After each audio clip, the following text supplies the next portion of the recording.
All right, you just installed a new plugin for Pro Tools and it's not working. Let's get that fixed. So I think we've all had this happen before where we get a new plugin and we're excited to use it, and then we open up Pro Tools and we go to add it to our session and we can't find it, or we can't get it to open up on a track. And it's so frustrating. Like, maybe you paid good money for that plugin, or maybe you're just really excited to use it right now and you can't get it to work. It's just the most frustrating thing. But don't throw your computer out the window, because today what we're going to look at is some common quick fixes, things to look at, what to check, so you can be thorough and understand, hopefully, what is happening, and then hopefully fix the issue.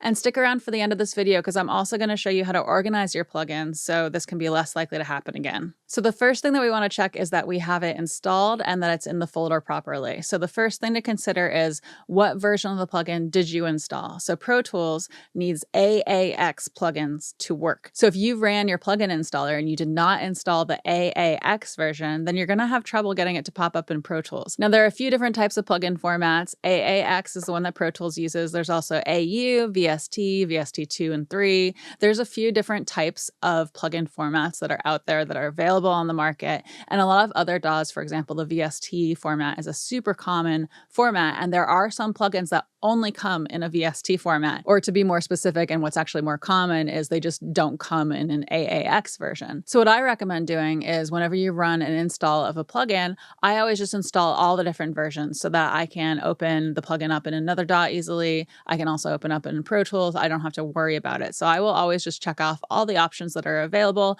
Often they have, multiple options like AAX, VST, AU, etc. And if you realize that your plugin is only available in VST, I do have a video that's about using what's called a VST wrapper to use a VST plugin in Pro Tools. So I'll put a card on the screen for that so you can check that out. It's not an all hope is lost kind of situation. There is something that you can often do to still use that plugin. So when you run that plugin installer, you want to make sure that you included that AAX version whenever it's an option. And so the first thing that you can do if you're having trouble getting your plugin to work is you can check that you did install the correct version. So what I like to do is I like to search for my plugins folder. It's going to be a little bit of a different path depending on what OS you're using and stuff like that, but I'll show you mine.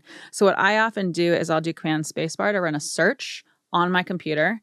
And then I often do this. This is probably not the fastest way to get to it, but I'll do the little tilde key and then the slash, and then I will type in library.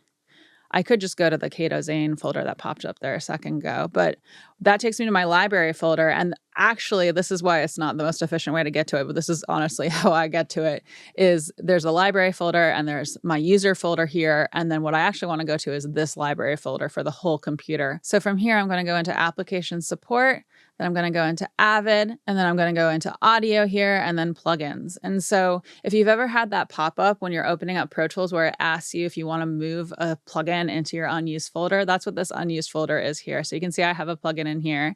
And then in my plugins folder, I can see I have AAX plugins here within this folder. So I could always come here to check to see if I actually did install that AAX plugin version. This is where I would go to find it. So that's the first thing I would check. Now, the next thing that I would check, I'm going to close this out, is I would actually make sure that you have restarted Pro Tools itself since installing the plugin. So whenever I install a plugin, I will not only go, if I have Pro Tools open, I will not only go File and then Close Session, but I will go Pro Tools, quit Pro Tools Ultimate. So I will actually shut down Pro Tools and then reopen it. And the reason for that is because you'll notice whenever you open up Pro Tools, it scans a bunch of your plugins. It goes and scans for the plugins. So that forces it to do another scan so that your plugin will show up in your session. So that's the next thing that I would check, is that you have actually shut down Pro Tools and reopened it. And often what I'm doing is when I'm about to install a plugin, I will actually shut down Pro Tools before I install the plugin. I'll run the install with Pro Tools closed, and then I'll reopen it. And I feel like that's just a good habit to have. So if you still don't have your plugin at this point, you can always reinstall your plugin, and you can also trash your Pro Tools preferences. I'm not going to talk about either of those things in this video.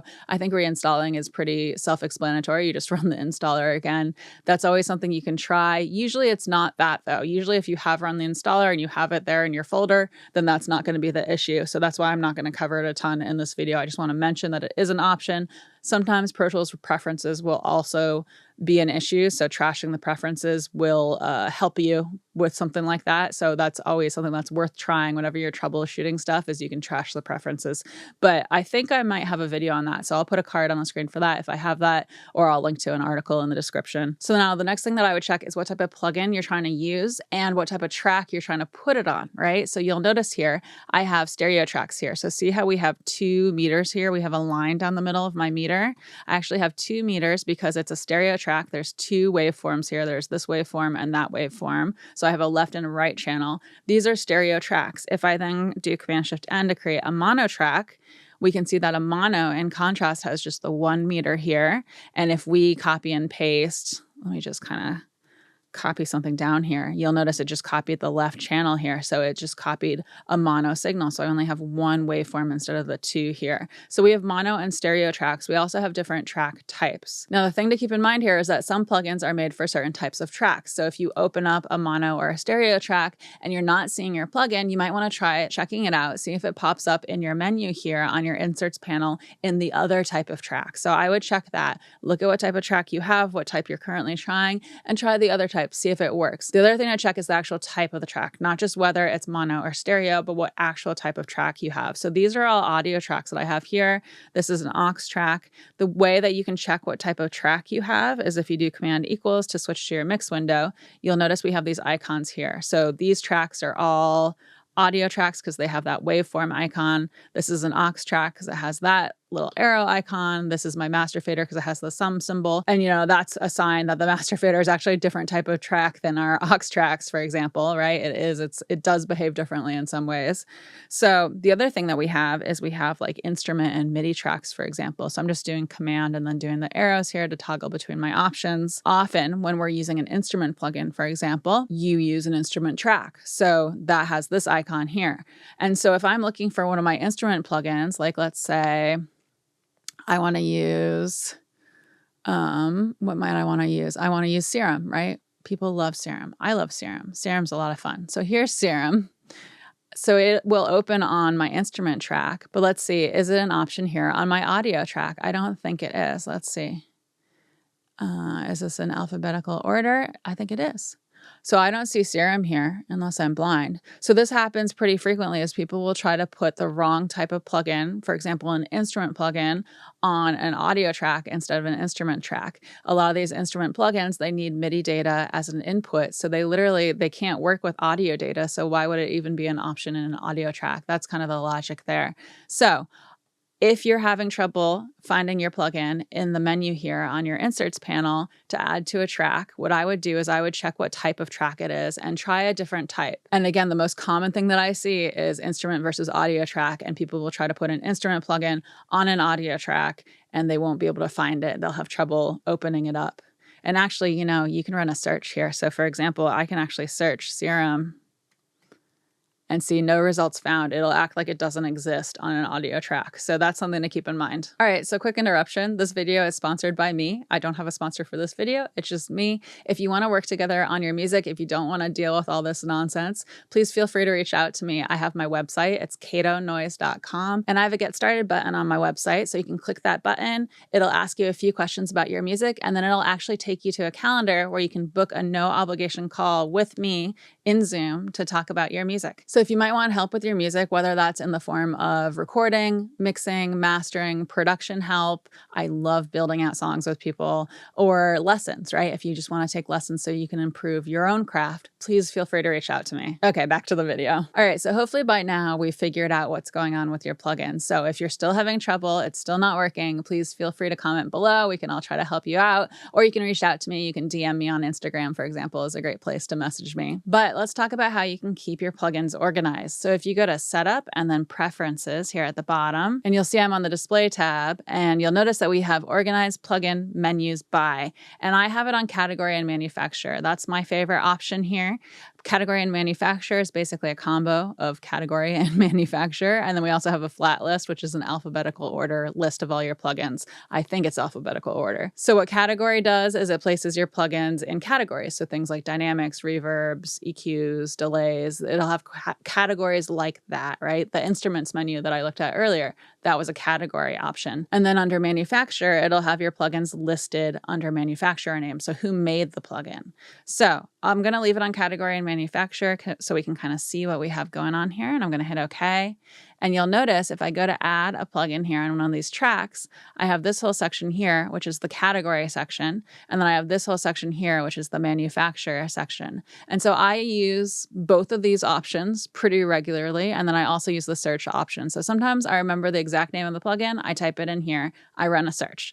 Sometimes I might be like, oh, what dynamics plugins do I have today? You know, and I'll go and look and see and kind of decide what I want to use. So that's kind of more of I'm browsing under the category, right? And then sometimes I'll be like, you know, I know this plugin, I want to use it. I don't remember what it's called, but I know SoundToys makes it, and I'll go look and I'll check under the SoundToys list, right? So I'll sometimes remember, you know, oh, hey, I want to use the Safari Pedals one, but I don't remember what it's actually called, and I'll go look. So it kind of depends on how my brain is working that day. So you might experience something similar where sometimes you'll want one or the other. And it probably just depends on the day, depends on the plugin, depends on what's happening. So I would really recommend going to that option in the preferences menu under setup and changing it to category and manufacturer and trying it out that way. See if that helps find things faster on a regular basis. So I'm going to switch back to my edit window here. And just as a recap, you want to make sure that you've installed the right version of the plugin. You want to make sure it's an AAX version. Otherwise, you're doing something different. You want to make sure that it's in that plugins folder. You want to restart Pro Tools. You want to check your track type, both mono stereo and also what actual type of track it is. Is it an instrument track that you need, for example? And then you can also look under different views, right? So you can look under manufacturer view if you're not seeing it under category view, because it might be kind of just hiding in a place that you don't expect it to be. But again, if you just installed it, you probably know what it's called. So I would just run the search on it and just make sure you spell it correctly. So yeah, I commonly see these issues pop up with people that are trying to find their plugins. And it's super common. For example, with Serum, it's often the instrument issue. With something like Spitfire Labs or another one of the Spitfire plugins, it tends to be something like the instrument issue. With things like the VST AAX issue, whether or not you actually installed an AAX plugin, often the issue is that they got a plugin that is VST only and they didn't realize that it's VST only. So things like the sausage fattener plugin is only VST option. Things like that. There are plugins that are only VST or rather don't have the AAX version. So that's a common one. So if you have that type of plugin, again, check out that video that I will put a link to in the description and in the comments below. And I'll have put a card up at some point about it, but it's the VST wrapper video. And again, if you have a plugin that's still not showing up, you're still not able to get it going, please let us know in the comments below. And that's about it for today. Again, if you want to work together, go to my website. It's CatoNoise.com. I also have a Patreon. It's patreon.com/CatoNoise. We have some additional content on there for the Patreons. We have a Discord server we're hanging out on. We're running a book club on the Discord server. We're doing all audio engineering and music production books, some creative workbooks. And that's been a lot of fun. We tend to meet in the voice channel on Sunday mornings, but we also have a text channel that we interact on. And I think you can join that for as little as $1 a month, and it helps keep this channel independent. So thank you so much to my Patreon patrons. And other than that, I come out with new videos every Wednesday, and thanks so much for hanging out. Okay. Sometimes it's like a plugin doesn't behave properly and you just want to throw your computer out the window. Just throw it out the window and then go take a nap. That's usually how I feel when things aren't working the way I want them to work. Okay, I got a lot of stuff to do today, so I'm going to run. Hope you're all doing well.